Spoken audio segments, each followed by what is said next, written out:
J'ai envie de vous montrer une vidéo qui ne dure que quelques secondes. Vous allez voir, vraiment, c'est très furtif. Regardez bien. Ce que vous allez voir, c'est une route, une palissade, vous voyez.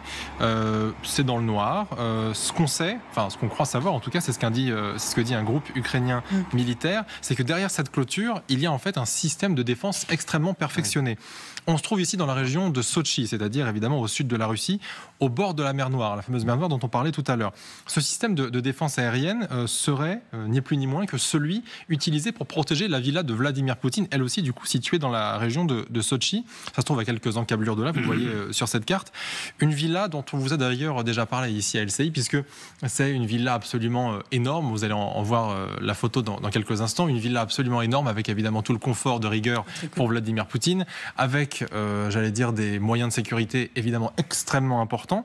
Sauf que si les Ukrainiens nous disent qu'ils ont repéré l'endroit où était le système de défense, ça veut dire que potentiellement cette villa que vous voyez ici n'est pas si sécurisée que ça, Aline Lemay-Kremer.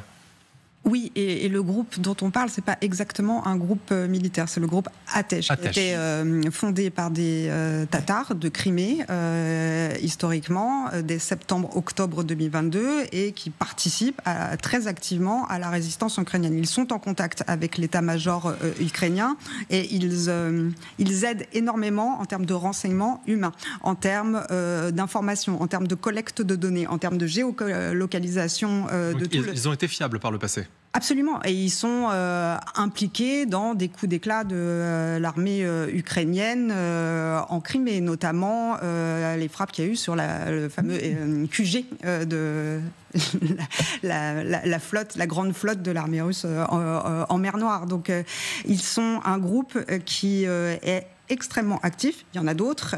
Celui-ci s'appelle Atesh. En tatar, ça veut dire feu.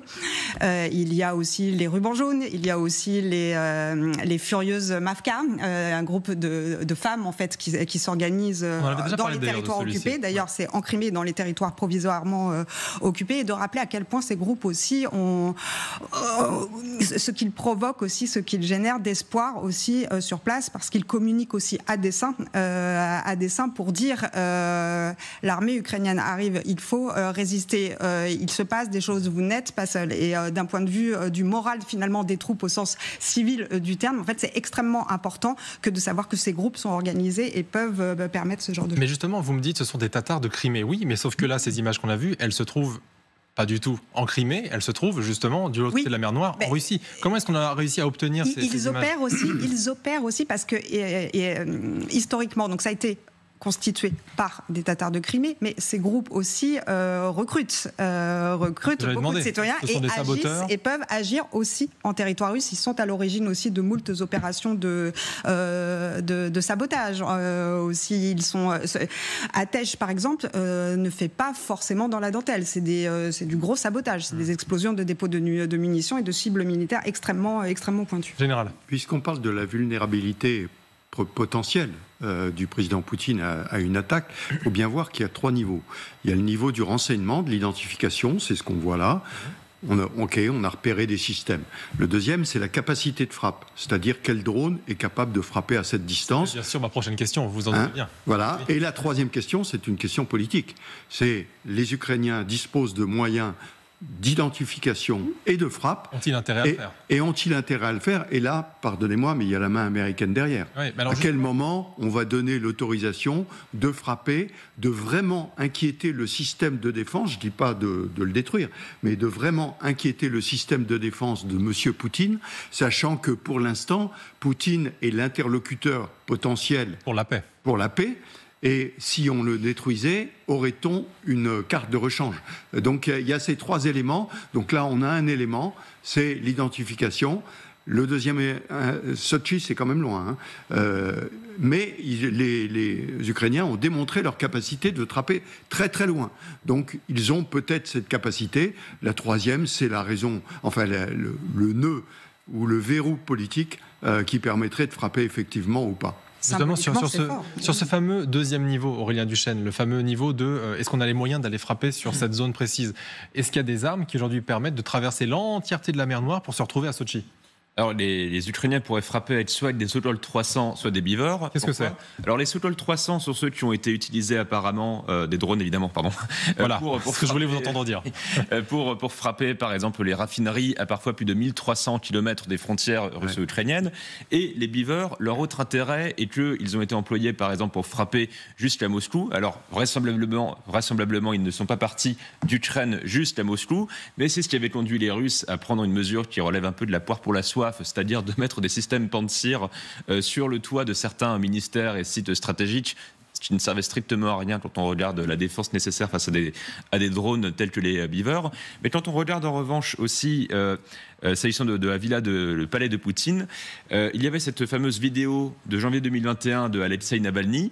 On parlait déjà à l'époque de systèmes, alors à minima de brouillage, pas forcément de brouillage de drones, mais de brouillage autour de cette villa, et on la disait militarisée. Donc ça date d'avant la guerre d'Ukraine. Poutine a toujours eu peur de menaces envers cette villa, et le fait au passage que l'on mette un tel système montre que la défense de Poutine, ça ne m'appartient pas, c'est à des amis, les frères Kovalchuk, peu importe. C'est quand même un peu étrange. Mais déjà, écoutez, Povah, en effet, dire que Poutine a peur, j'allais presque dire que c'est un euphémisme. On sait qu'il est même littéralement paranoïaque avec sa sécurité et sa santé d'ailleurs. Mais ça peut être de nature à l'inquiéter, lui. Oui. Mais écoutez, je trouve que Poutine est vraiment trouillard. Si vous analysez toute son activité, il ne s'approche jamais à la zone de vraie bataille, de vrai incendie. Ça veut dire, plutôt, il va passer ses vacances à Altaï, où il y a un grand bunker, etc. Et je trouve que peut-être c'est un pas un peu symbolique du côté ukrainien pour dire que nous connaissons bien où vous êtes. Première chose. Et deuxième chose, écoutez, regardez ces vrais palais. Et Poutine a 6 ou 5, moi j'ai déjà perdu le calcul combien de palais il est sur le territoire de la Russie, et chaque fois c'est le palais comme ça, mais c'est construit avec l'argent volé, totalement corrompu, et je dois aussi appeler cette chose de la corruption du Kremlin. Exactement. Et l'opposition russe dit toujours qu'après le chute d'empire de Poutine, ça sera un centre balnéaire pour je sais pas, des militaires ukrainiens qui doivent être endommagés en Russie. Et cette image aussi pour rappeler aux Russes combien leur argent ont été volés pour construire quelque chose pour Poutine. Et pour moi, la question de défense, c'est le deuxième, parce que Poutine ne s'approche pas de cet endroit qu'il considère comme dangereux. Cet endroit dont je rappelle qu'il est littéralement, j'allais dire, pharaonique, puisqu'on a vu déjà les précédentes images à l'intérieur, où on a une espèce de cinéma, il y a un centre de spa, voilà. Un bunker, un bunker avec, je crois, 2 sorties pour fuir si jamais on est attaqué au sein même de la résidence. Et une salle de Botox. Et une salle de Botox, ça j'ignorais.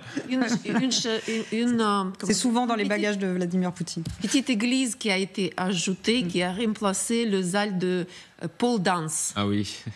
Alors, en tout cas, il y avait cette question intéressante de la fameuse phase numéro 3. Et si les Ukrainiens se décidaient à frapper, non pas cette résidence, mais en tout cas l'élément qui permet de la défendre, c'est déjà un premier pas.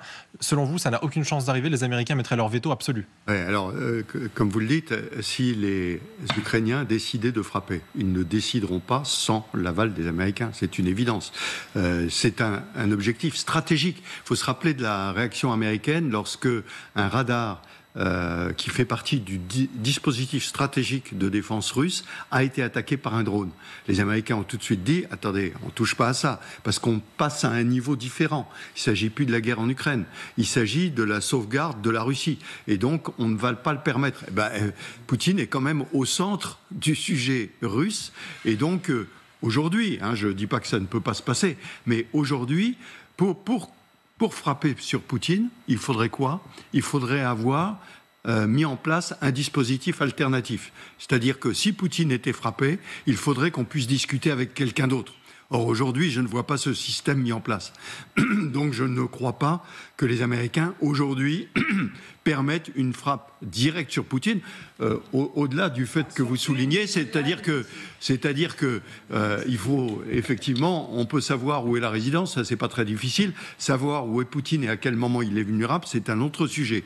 Mais je pense que, stratégiquement, si vous voulez, on est à un niveau de décision tel que ça ne peut être décidé qu'à la Maison-Blanche, globalement. Autrement dit, les Américains défendent Poutine devant des Ukrainiens, il faut le souligner.